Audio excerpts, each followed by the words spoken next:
Hər kəsə salam dostlar. Mən Abbasov Akif, birinci dərəcəli həvəskar bir şahmatçıyam. Bu mənim YouTube kanalımın ilk videosu olacaq və bu YouTube kanalında mən həm yeni başlayanlar, həm də təcrübəli oyunçular üçün şahmat dərsləri, ən məşhur və faydalı şahmat kitablarının qısa icmalları və şahmat oyununda bizə lazım ola biləcək strategik ipuçları haqqında videolar çəkəcəm. Bu YouTube kanalını açmaqda məqsədim yalnız şahmat oynamağı öyrətmək deyil, həm də Azərbaycanın şahmat sahəsindəki potensialını az da olsa inkişaf etdirməkdir. Mən özüm 5 ildir şahmatla məşğulam və bir insanın sıfırdan ən qısa və ən effektiv şəkildə necə şahmat öyrənə biləcəyi haqqında yetərli biliyimin olduğunu düşünürəm. Və bu YouTube kanalında çəkəcəyim ilk videolar sıfırdan şahmat öyrənmək istəyənlər üçün olacaq. Təxmini 100-120 dərs aralığında videolar çəkəcəm. İndi isə gəlin ilk videomuza keçmədən əvvəl şahmatın tarixi haqqında sizə qısa məlumat verim. Şahmat oyunu günümüzdən 1500 il əvvəl yaranmış zəka və strateji oyunudur. Bu oyun ilk dəfə Hindistanda yaradılıb və bu oyuna Çaturanga adını veriblər. Çaturanga sözünün mənası isə 4 hissədən ibarət ordu deməkdir. Yəni şahmat ilk dəfə Hindistanda yaradılanda bu oyun 4 nəfərlik oyun idi.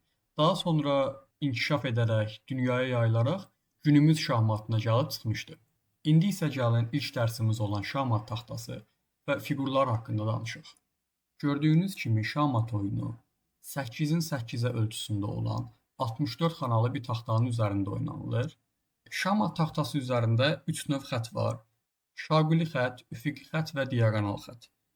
Şaquli xətt A1, A8 və ona paralel olan digər xəttlərdir. Üfüqi xətt isə A1, H1 və ona paralel olan digər xəttlərdir. Diaqonal xəttlər isə A1, H8, H1, A8 və ona paralel olan digər diaqonal xəttlərdir. Məsələn, nümunə olaraq bu xətt, bu xətt, bu xətt, bu xətt və s. kimi xəttləri göstərmək olar. Gördüyünüz kimi şahmat taxtasında hərflər soldan sağa, rəqəmlər isə aşağıdan yuxarı yazılıb. Və bu şahmat taxtasındakı hər bir xananın öz adı var. Və bu xananın adını müəyyən etmək üçün əvvəlcə həmin xananın yerləşdiyi şaquli xəttin, daha sonra isə üfüqi xəttin adı deyilir.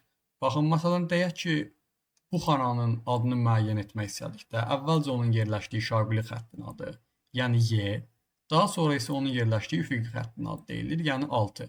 Deməli, bu xananın adı Y6 xanasıdır. Və yaxud da o olmasın, deyək ki, bu xana.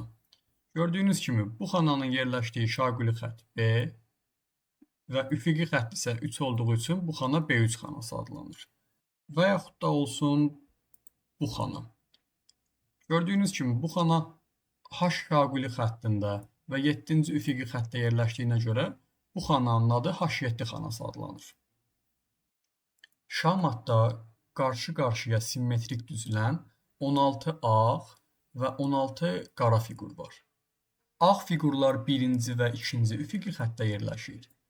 Qara fiqurlar isə 7-ci və 8-ci üfüqi xəttdə yerləşir. Ağ fiqurlarda bu Y1 xanasında gördüyünüz fiqur şah, D1 xanasında gördüyünüz vəzir, A1 və H1 xanasında gördükləriniz top, B1 və J1 xanasında gördükləriniz at, C1 və F1 xanasında gördükləriniz fil və 2-ci üfüqi xəttdə gördüyünüz bütün fiqurlar isə piyadalar adlanır.